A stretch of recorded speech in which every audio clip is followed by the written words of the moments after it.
Hey guys, 4paws here and welcome to Counterpick Aurelia. Today we're going to take a look at 3 champions who are great potential counters to Aurelia. But before we begin, if this is the first time you've ever watched a counterpick video on my channel, then please go check out the opening video of this series. In that episode, I'll talk over how to correctly utilise the information I'm giving you today, so again, if you haven't watched it before, please do yourself a favour.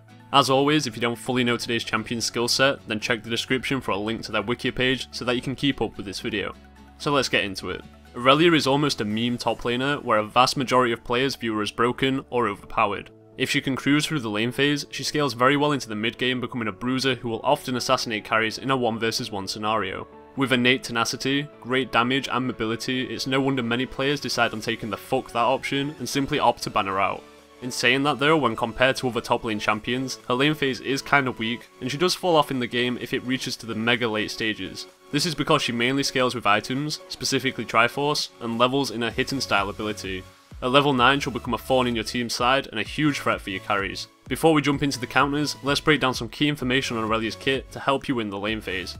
First of all, Aurelia is an auto-attack damage based champion. However, what's interesting to note is a good amount of her auto-attack damage comes from her hit and style ability. So this in effect also makes her cooldown reliant, as whilst hit and style is on cooldown, you should be able to out-trade her. Hit and style has a 15-second cooldown at all ranks, and its duration is only 6 seconds, thus when it times out, you have roughly 9 seconds to abuse her.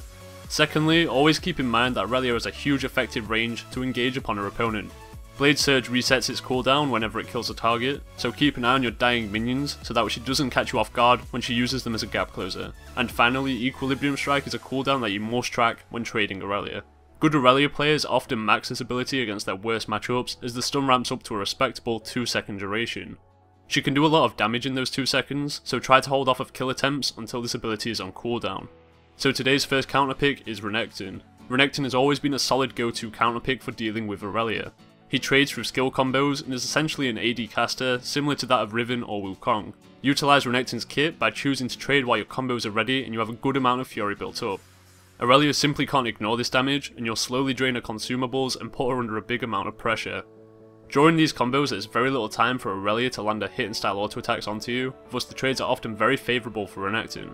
Remember, early aggression is key, so get the most out of this matchup by playing as a lane bully. It is very important that you don't take upon trades whilst your abilities are on cooldown, or you simply have no fury. As I mentioned, Aurelia is auto attack reliant, so she'll often be happy just to trade white auto attacks and slap away at your health. Also be careful of comboing Aurelia if she stood within a big minion wave. During your combo you'll pull the aggro of those minions, and as soon as your Ruthless Predator times out, Aurelia will often stun you in return with her Equilibrium Strike. This leaves you open for a beating from the minions, and you'll simply take too much accidental damage.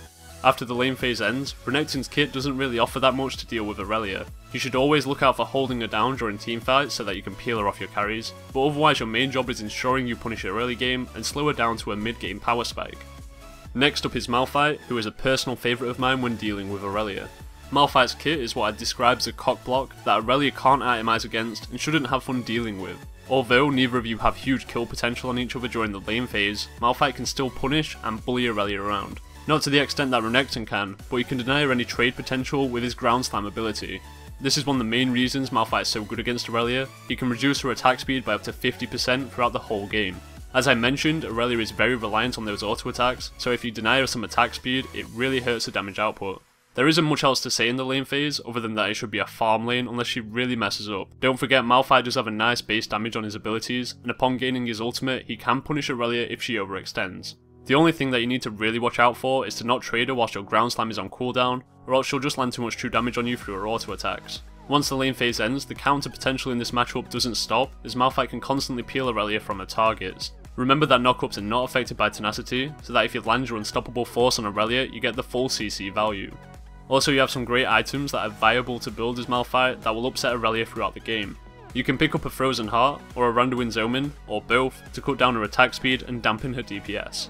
And the final counterpick for this episode is Darius. Adapt the exact same playstyle as Renekton, however expect to land a couple more killing blows if all goes smoothly. Darius has a horrible kit for Aurelia to deal with, as it packs so much damage and punishes any champion who is auto-attack reliant. This is because when Darius auto-attacks, he applies his passive, Hemorrhage, which will burn down Aurelia's health alongside his Crippling Strike reduces her auto-attack speed. Overall, Aurelia can never swap auto-attacks with Darius, as he'll simply out-DPS her. This lane is probably the easiest to perform well in out of the 3 champions I've mentioned today, however keep in mind that Darius has no escapes. You really need to focus on not getting caught by the enemy jungler so that you can focus on bullying and shutting down Aurelia. To achieve this, keep up vision and track the enemy team's positioning. Unfortunately, Darius is also in a similar place to Renekton in regards to not really countering Aurelia out of the lane phase. In the ideal scenario, you are going to snowball off of her in the lane phase and greatly slow down her power spikes, however if you fail to win the lane, you're most likely going to be punished. I personally don't value Darius too much as a top lane champion due to some of his inherent weaknesses in his kit, however he's probably the best champion to dominate Aurelia in the lane, so if you're comfortable with him, I'd definitely recommend to lock him in. So that concludes this first episode of Counterpick. I hope you guys enjoyed this video, and since it is the first video of this series, please leave any constructive criticism that you may have.